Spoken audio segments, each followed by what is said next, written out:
From the Denver Broncos Media Center, welcome to Broncos Country Tonight with Ryan Edwards and Benjamin Allbright. Okay, so let's start with day 2 mandatory minicamp reaction here. Start with the quarterbacks, the quarterback battle out there.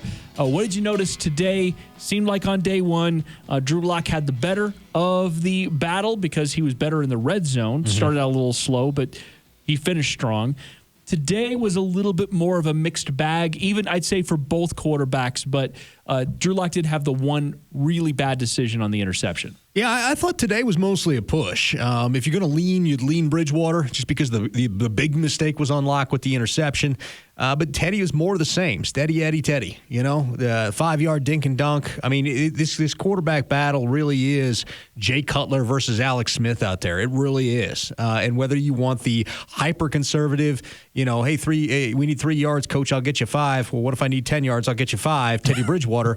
And, Drew never, YOLO Lock out there.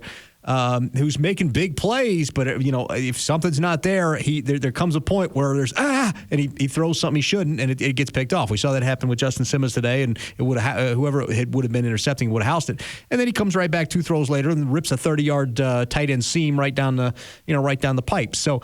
Drew has the most upside. The question remains, and what this battle is going to be going into training camp and into the preseason and when they make a decision, is going to be, can Drew Lock be good consistently enough to warrant him being the starter? If not, Teddy's going to default into it, because that's what this battle is. I've seen enough to tell you. I know where this thing is headed. It really is a battle of the big puncher who swings and misses a lot versus, Floyd jabbing all day and scoring points on the CompuBox. Man, we were talking about it right before the interception, and we were discussing the who do you think is going to win this thing, kind of off the record kind of conversation about it. And I said, you know what?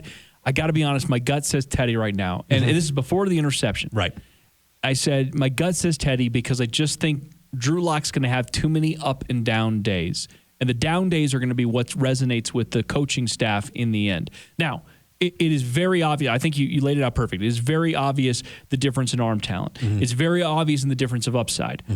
And if the Broncos feel as though they can contain some of that, the mistakes with the upside, then maybe they do roll with that and they say we need more out of the quarterback position. I think in the end they're both going to play. Like I think if I just think about the season and what it probably is, whoever starts week 1 isn't guaranteed to be starting week 17. Both these guys have injury history. That interception, though, going back to it, what bothers me so much about it, it's not so much the fact that it's in June, mandatory minicamp. It's not the fact that I don't think he's going to throw interceptions. It's the fact that it's the same kind of mistake. That was the thing that I liked about Drew Lock from the beginning, is it didn't seem like he was doing those kinds of things. This was getting through my reads, getting through my progression, holding the ball too long, throwing to the sideline, which at that point, that late in the play, was asking somebody to make a break on it. But exactly, I liked the start of that play because it was a high-low read, and Drew worked down his progressions, and he worked to the third progression, but then he tried to squeeze that ball in instead of just throwing it out of bounds. At that point, if you get your first 2 reads aren't there, like because you're working concept, half field on the concept, right? If you recognize the coverage before the snap, you're working whatever half of the field the concept that you recognize that they're showing is, right? And when you get to the third read, everybody's reading your eyes at that point because the patterns are done. Yes. So Drew needs to conceptualize it. By the time he's getting that third read, just throw it out of bounds. 100%. Or put it in an area where only your receiver maybe has a chance to make a play on it. But we've seen that from him before. We've seen him do that. Try to make a play. That's right. It's because guys like that who have that kind of arm talent, they're always brought up to do that. Coaches in high school and college are telling them, extend the play, make the play. And then you get to the pros, and it's the opposite. Live to fight another day. And we saw that from... By the way, so we saw that from Teddy Bridgewater. He held the ball. Well, no, I know, but he usually gets the ball very fast. Right. He actually held the ball for like 5 seconds on one play. Sacked on that play, but he dumped it into the ground. Yeah, because it wasn't there. There was nothing there. And it was the stark concept of these two quarterbacks and their mindsets. Right. Teddy Bridgewater never met the safe throw. He doesn't, never met the risk-averse pass he doesn't want to make. And Drew Lock, wants to continue to buy time to kind of find the big play. And that's what's been coached into him from high school. It's what got coached into him in college. And in those two environments, you have better athletes on the field. And, the offense is going to mean mug the defense most of the time. The NFL is the great equalizer because there are great athletes on defense across the field in the NFL. And that's why scores are lower. I want to clarify. I don't think Drew Lock is out of this thing. No, nobody thinks that. But I was saying I think it's going to be Teddy, but I don't think Drew Lock's out of this thing. No, you made could surprise. Yeah, I was asking for guesses at that point. But that's the thing is it was right. It's like it happened right before that interception, and he threw the interception. I'm like, man, that's what I'm talking about. That's the kind of thing that you're going to see because it was a pick six from Justin Simmons, who of course is arguably the best safety in the league. So there is something to that. But it was an easy play for Justin, too. Yeah, it really wasn't difficult for him. Any safety that was in position where they were supposed to be. He saw it the whole way, two-step break, and housed it. That said, for a little bit of context, Drew was playing with the twos against the ones. I mean, he was throwing to guys like Kendall Hinton and the Willis kid from Troy, and they've been throwing to Warren Jackson from CSU. Warren Jackson and Sean Bayer was the starting tight end for him, and he was going against the ones defense. So there's a little bit of context. And I want to give a little shout out. I don't want to make excuses. His follow-up, by the way, because you always want to see what happens on the next series. Ripped that 30-yard seam right down there to Baird. It was on a rope. It was beautiful. But that's the difference right there, right? I mean, he just ripped that thing 30 yards. Sean Bayer down the seam, the left seam, and Teddy can make that throw, but not like that. Not like that. That was on a rope. Teddy would have mailed it, put a couple of postage stamps on it. Bayer probably could have pitched thrown a lawn chair out there, maybe sucked down a pina colada, and then the ball would have flopped into his lap. Now, you keep saying, or what you told me at the time was you think Teddy will win it because of the up and down days with Drew? Mostly the down. I think that if Teddy wins it, it's because of his connection with Jerry Jeudy. It's been on display. And he definitely has the same way that Drew Lock has a connection with Cortland Sutton, and we've seen it before. Teddy's got a connection with Jerry Jeudy. I think Jerry Jeudy likes the lighter touch from Teddy Bridgewater. I don't think he likes catching bullets. I think that's part of the problem with the drops. He'd rather have a guy that has anticipation. Yeah, just drop it in there. I don't have to worry about getting my head around on a swivel and doing all this kind of stuff. Jerry Judy's calculating where he's going after the catch. Coming up next on Broncos Country Tonight, what did Vic Fangio and Pat Shurmur have to say about the quarterback battle? Get to it next.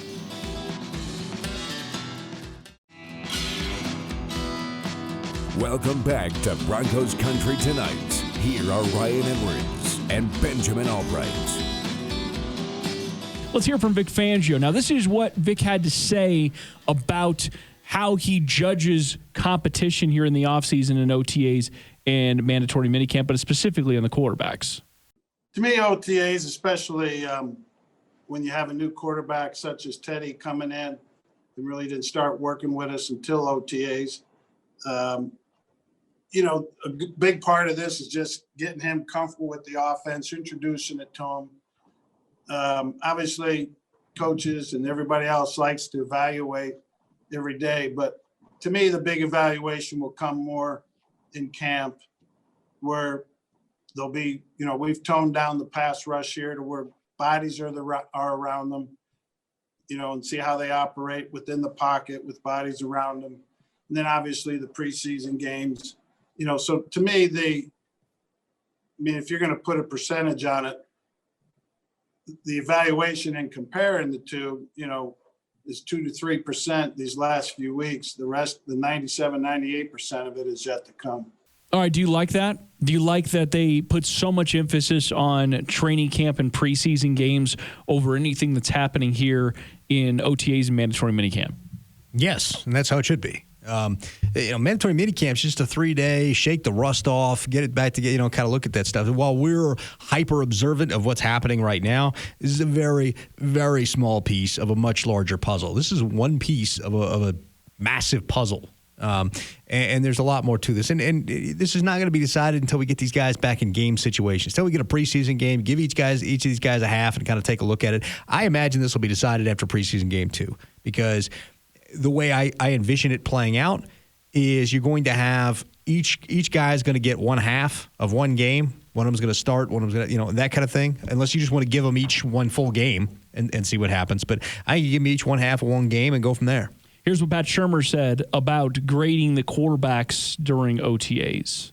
Well, I think they're both getting better. I think, obviously they've both gotten work with the ones. They both had a chance to really kind of share their workload with regard to the reps.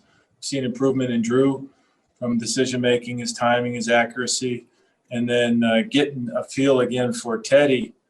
You can see the things he does well And for Teddy, it's more getting up to speed with what we've done. And then, he's right on board with the new things that we're doing. So it's been good. And, I'm sure Coach Fangio has probably talked about where this is, competition-wise. But we got a lot of work left before we play the opener. And I think we built a really good foundation, not only for the quarterbacks, but for the team. The way he framed that, I think, is appropriate. With Teddy Bridgewater, it's just kind of getting him acclimated. Mm-hmm. With Drew Lock, it's about seeing improvement. Mm-hmm. So understanding that each quarterback's at a different level of development. You're approaching what they need to do to get ready to play different for each guy. I'd almost view this as like the prologue, because that's exactly what this is. Minicamp is designed to get you comfortable for the competition, which will be happening in training camp. I love that Pat Shurmur, and he said this during the season too, as he kind of looked back and said, boy, it really seems like Drew Lock missed something there. We all missed something there on offense, not having an offseason. But when he came to that point, I think a lot of us sort of thought that the tune-up he got in those final 5 games of the 2019 season were going to be enough for him to take a leap forward. But the way Pat Shurmur's describing Drew Lock there is though he came in like a raw rookie, as almost like he was starting over, and then basically said, okay, you're starting over with a new scheme. You're starting over with some new receivers. You're going to have to learn a lot on your own. And even though he had the benefit of having the previous year, the way Pat Shurmur looks at him, it's as though that didn't really have as much impact as we gave it, if that makes sense. Yeah. Like the way he's framing that is like, we thought, oh boy, he went 4 in one of those final 4 games, or the final 5 games, he learned so much, he's going to hit the ground running. Pat Shurmur's describing this more as, no, he's a guy that was pretty raw, and we were still kind of working things out with him throughout the season, the actual season. He didn't hit the ground running based on anything he did before. We had to kind of start over in some ways. I agree. I would agree with that assessment. They certainly did. Specifically, the terminology that he learned with Rich Gangarella is not the same. The concepts is not the same. The blocking is not the same. The way you do protections is none of it was the same. There wasn't any carryover. I think the way Pat Shurmur views Drew Lock is he's still a developmental guy. Mm-hmm. And if he's still a developmental guy, can that guy win the job over a guy that is not a developmental? He is what he is. He's reached the summit, the peak of what he's going to be. And that's not to say Teddy Bridgewater can't be good. It's just that's what he is. He's good, but not great. That's right. So, but Drew Lock could be great. Mm-hmm. But how much time? This is that operative word. Is Drew Lock going to get to show what he can become? How much time does his coaching staff get? He's got till the second preseason game, I think. I think he's got that. So if he's still a developmental guy, in the way that Pat Shurmur's kind of breaking him down right there, if he's still a developmental guy, this is why we keep coming back to maybe Teddy is probably going to win this thing, because you don't want to start a developmental guy unless you're for sure all in on that guy being your franchise player. What they're going to do is they're going to have a competition in training camp, and the quarterback that they feel gives them the best chance to win this year is going to be the quarterback that plays. I haven't seen a lot of Drew Lock comfortable. Because he looked uncomfortable at times at OTAs. Yes. We were talking about how robotic and methodical he was looking. Yes. And I'm guessing that his QB coach got in his ear. I'm guessing Shula got in his ear and said, hey, man, go back to being you. Go back to being you. And then we'll figure it out from there. We can't have this. Because what we saw at OTAs was Drew that was very obviously thinking about every aspect of what he was doing as he was playing. Trying not to make mistakes. Right, and it made it worse. Coming up next on Broncos Country Tonight, Zach Stevens from DNVR breaks down day 2 of mandatory minicamp. Tune in next. Welcome back to Broncos Country Tonight. Here are Ryan Edwards and Benjamin Allbright. All right, so let's head out to the hotline and bring on Zach Stevens from DNVR, thednvr.com, at Zach Stevens. Okay, so how have you – we heard from Vic Fangio on how they look at this is 3 to 5%-ish in this range, or more like 2 to 3% of what the offseason mandatory minicamp mean versus what we're going to learn in training camp in the preseason. If you take that into consideration, how do you view this quarterback competition over these last few weeks? Well, I'm really glad that I've wasted my last month watching these guys talk about them every single day. Thanks, Vic. Yeah, we know 2% of this quarterback competition now, but not surprised. They want to take this the long route. They've been saying, especially Vic's been saying, just how this is going to be a long process. And so I think going into training camp, not much has changed with this. As opposed to what we were thinking 1 month ago before OTA started. This is still a 50-50 competition, guys. I think the way I would grade it, of the five practices we've seen, the first one, a push. Then I would give the next 2 OTA practices to Teddy, with the second one really being an advantage to Teddy. Then yesterday, guys, Drew Lock won the day by far. And then today I give the nod to Teddy as well, although it certainly wasn't a blowout. But Teddy, the way he worked in the red zone, and then just how Drew had that pick six was tough. So give the nod to Teddy. But we're talking about, in the scorecard, it's 3-1-1 with Bridgewater being favored. But it's really almost 50-50, just a slight edge to Bridgewater. So going into training camp, we're exactly where we thought we were going to be, and that's a 50-50 battle. And you've seen the Broncos be as fair with it as possible. I mean, pretty much every single day, both guys are taking 50% of the reps. Well, one day, one guy's majority going against the ones, and then the next day, the other guy's pretty much going against the first-team defense. This does seem very fair so far. Yeah, they've split the reps. I mean, down to the rep. I want to ask you about Jerry Jeudy, and boy, the connection between Teddy Bridgewater and Jerry Jeudy has been really impressive. And there might even be an argument that Jerry would rather have Teddy Bridgewater could throw those anticipation floaters or whatever it is. But let's just sort of talk about what he's shown out there. We saw flashes in training camp last year. We know he's super talented. Do you feel like there's any difference on what you saw last year into this year? Does it seem as though, I don't know, maybe that there's a level of confidence that he's even added to what he was before? Yeah, certainly. I think the confidence is there. And something else that's there, it's actually kind of a lack of flash from Jerry Jeudy, because one of the things that we saw last year was Jerry Jeudy doing all the little dance moves that he does in his routes and becoming wide open. And all of us are saying, oh my gosh, he just shut that wide receiver. Well, turns out doing those little unnecessary dance moves, because he's such a good route runner anyways, he didn't need to do that, kind of threw off his timing with the quarterbacks.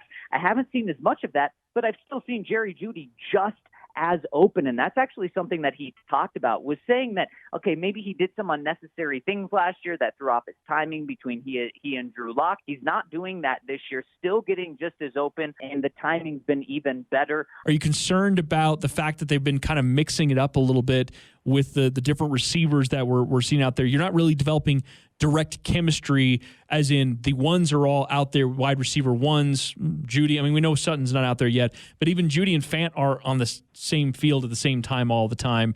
You're not really getting the same kind of chemistry. Are you concerned at all about the chemistry portion of that with the quarterbacks? Yeah, I am, and I think that's why I would like to see the Broncos do what they're not doing, and that's try to make a quarterback decision as soon as possible without rushing it. But it seems like they are going to take every single day that they need to make this decision. And that's something that's going to hurt them, is the chemistry. But one thing with Jerry Jeudy and Teddy Bridgewater, the chemistry is there, no doubt. I'm sure if Drew ends up being the guy, the chemistry will develop as well, because Jerry Jeudy, he just gets open. And one of the things I really liked about him today was he was going up against Pat Surtain, and what a great battle they had on multiple plays. And Pat Surtain was in the right position, had great coverage, but Jerry Jeudy said, kid, this is the NFL. You still got to learn, and beat him on those plays. But I really liked it because Pat Surtain was in the right spot. Jerry Jeudy was just a little bit better. Yeah, he did, and he's been winning a lot of those battles, and he seems to be more comfortable with Teddy out there throwing him the football. I think we've all noticed kind of the chemistry there.